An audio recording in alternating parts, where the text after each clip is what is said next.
அனைவருக்கும் காலை வணக்கம். இன்னைக்கு சனிக்கிழமை ஜூன் 21 பிரான்ஸ் தத்துவ மேதை எழுத்தாளர் ஜீன் பால் சார்ட்டர், பிரான்ஸ் நாட்டின் இலக்கிய திறனாய்வாளரும் தத்துவ மேதையுமான ஜீன் பால் சார்லஸ் ஐமார்டு சார்ட்டர் பிறந்த தினம் இன்று. பாரிஸில் 1905 பிறந்தவர்.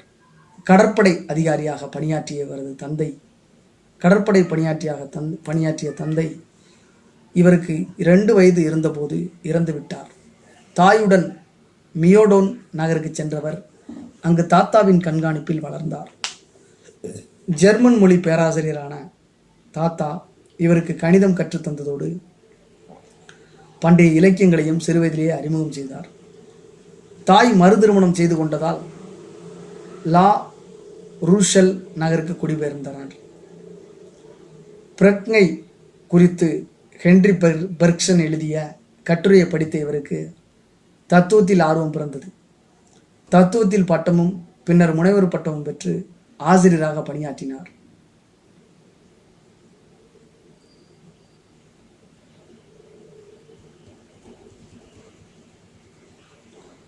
கண்ட், ஹெகல் போன்ற தத்துவ மேதைகளின் கருத்துக்களால் ஈர்க்கப்பட்டார்.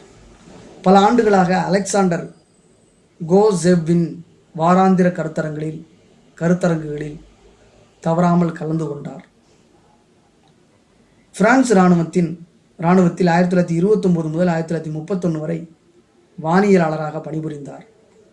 அப்போது ஜெர்மன் படையினரிடம் பிடிபட்டு 9 மாதங்கள் போர் கைதியாக சிறையில் அடைக்கப்பட்டார். அங்குதான் முதலாக எழுதத் தொடங்கினார். கிறிஸ்துமஸ் பற்றி ஒரு நாடகம் எழுதினார். அங்கு பல படைப்புகளையும் படிக்கும் வாய்ப்பு கிடைத்தது. உடல்நலம் பாதிக்கப்பட்டதால் விடுதலை செய்யப்பட்டார். பாரிஸில் ஆசிரியர் பணியை தொடர்ந்தார். எழுதியும் வந்தார். இருத்தலியல் என்பது ஒரு மனிதநேயம். எக்ஸிஸ்டன்சிலிசம்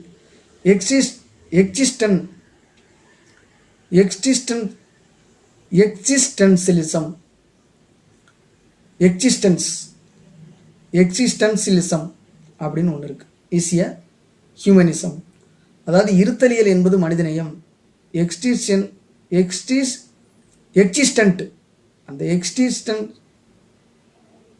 எக்ஸிஸ்டென்டியலிசம் அப்படின்றது ஒரு மனிதநேயம் அப்படின்றது. இருத்தல் என்று ஒரு மனிதநேயம் என்ற தத்துவ கோட்பாட்டை 1946 அறிமுகம் செய்தார்.